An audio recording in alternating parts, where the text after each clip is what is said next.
Halfway through his meal, the prisoner suddenly dropped the spoon he was holding.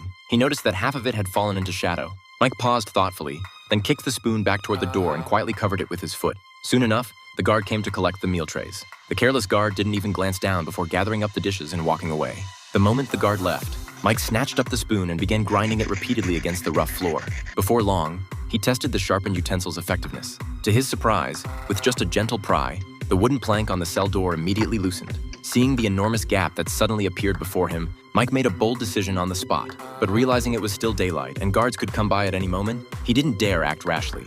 He could only hide the metal spoon for now. When night fell, Mike resumed his plan.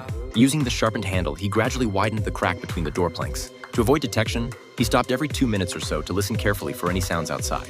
At the slightest hint of anything unusual, he'd immediately freeze, and only after confirming it was safe would he continue. After 2 solid days of scraping, the wooden plank had clearly begun to loosen. To get his body through, he'd need to remove 3 planks. As the gap became more obvious, Mike rolled blackened bits of paper into thin strips and stuffed them into the cracks to block the light. He handled every detail with extreme caution. During the day, Mike acted as compliant as any other prisoner while secretly observing the layout of the first-floor guard room. At night, he continuously scraped away wood shavings.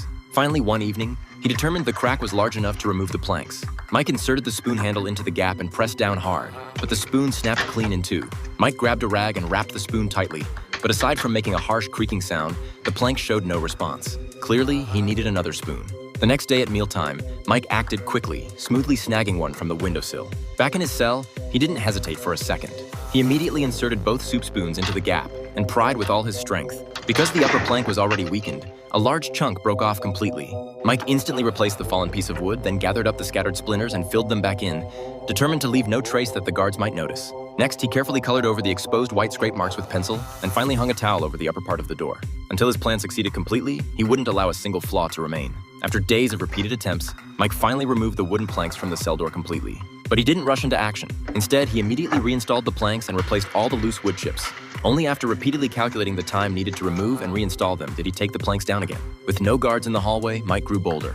He climbed along the exposed steel bars up to the skylight and hauled himself onto the roof. Since his cell was on the top floor, this was his only way out. However, escaping from such a high roof required a rope long enough and strong enough to support him. And that presented a problem. Mike had no idea where to get rope. One day after washing up and returning to his cell, he stared at the bed in front of him and a sudden thought flashed through his mind. Mike immediately threw back the bedding and got to work. He carefully twisted and extracted the steel wire from inside the mattress, then tore a piece of fabric into long strips and wrapped the straightened wire inside. Next, he stepped on one end of the fabric strip with his foot, gripped it tightly with both hands, and kept twisting until the strip was wound into a sturdy rope-like form, then wound the wire back in the opposite direction to reinforce it. Mike then looked up at the light fixture